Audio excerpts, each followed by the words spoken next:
So I want to talk about the fourth commandment and some practical applications. And let's just get right into it. Exodus 20:12 gives us a commandment that we must honor our father and our mother. And it's very clear.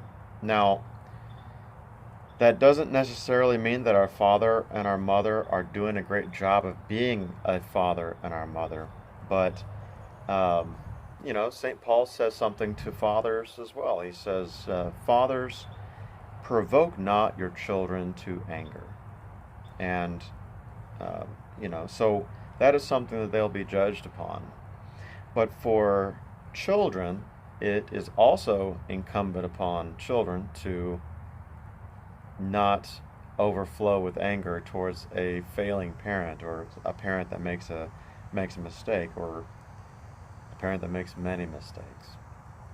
So we need to keep those two together and not use one as a license for the other.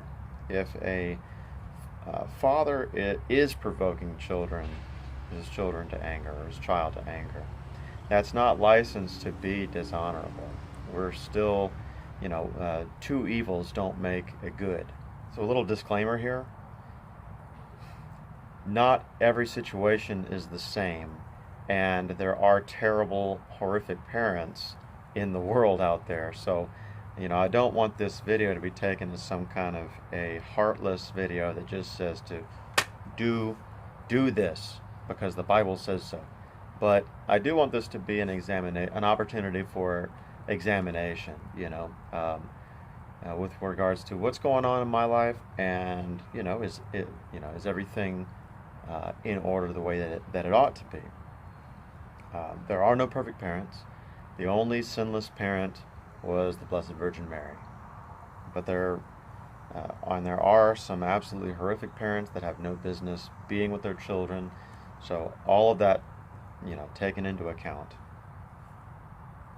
I want to talk about venting and feelings.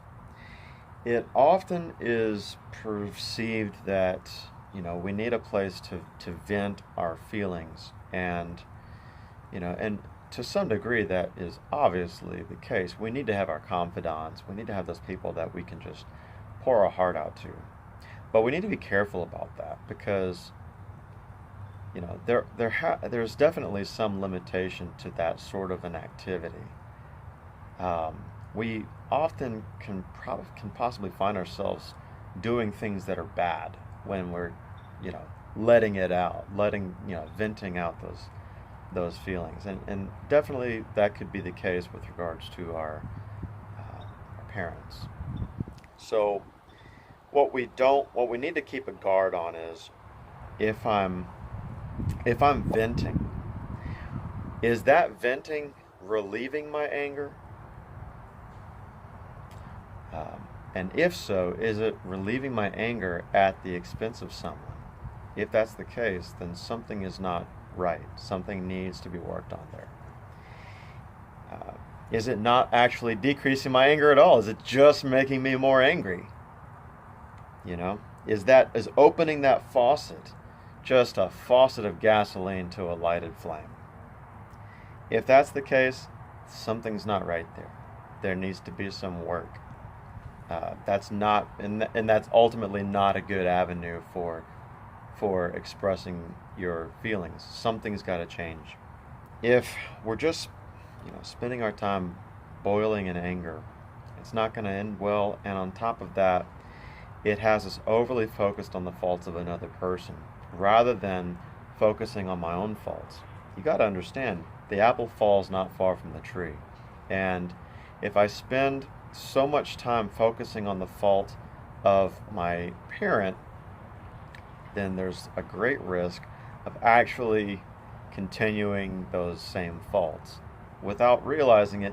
Why would I not realize something like that? Well, the answer is because if we're so focused on another person's fault and not our own, then there's another little cultural expression called, calling the pot calling the kettle black, and and that's a danger that we very easily can fall in with regard to our parent, because we take on our parents' personality. Be it nature or nurture, we take on their habits, their good habits and their bad habits.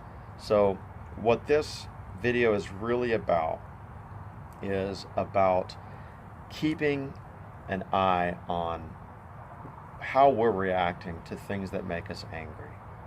And if I'm not reacting well, how can I react well?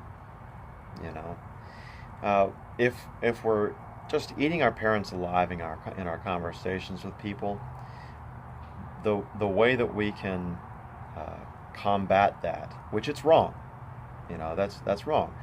Of course, it's wrong within reason. If there's somebody that I need to tell something, that makes it obviously different. So there's that disclaimer. Yeah, let's put it this way: if we're having a talk about somebody in a negative light, there are some questions we need to ask ourselves always. First of all, is it true? If it's true, then it's true. Is it kind? It can always be kind. There's never a reason to be unkind about somebody. If we've got to give some unfortunate information, we don't have to paint them as an ogre, as a complete and utter villain. That's a choice. And then finally, is it necessary? If I've got to drag somebody through the mud for some reason, there better be a good reason for that. Simply venting is not a good reason for that. So just some things to consider about the fourth commandment. Always remember, Ephesians 4:6, St. Paul says, "Be angry and do not sin." And what does that mean? If it is an injustice done to us, there's nothing wrong with being angry, but it's not an excuse to sin. So I hope this was helpful. If it was, hey, share it. Maybe it'll be helpful for somebody else. Hopefully you didn't see this as some video lacking empathy about, what you may be going through with, your parents. Is not the goal. The goal is simply to call to mind, close relationships are the ones that can press our buttons the easiest. So those are the ones that we need to work on the hardest to have that necessary charity that God calls us to. So hopefully this video will lead to that. And if it does, like I said, share it. And, if it doesn't, hey, just don't worry about it. Move right along. Maybe it's not the message that you need. Anyway, thanks, and just remember, stay hungry, my friends.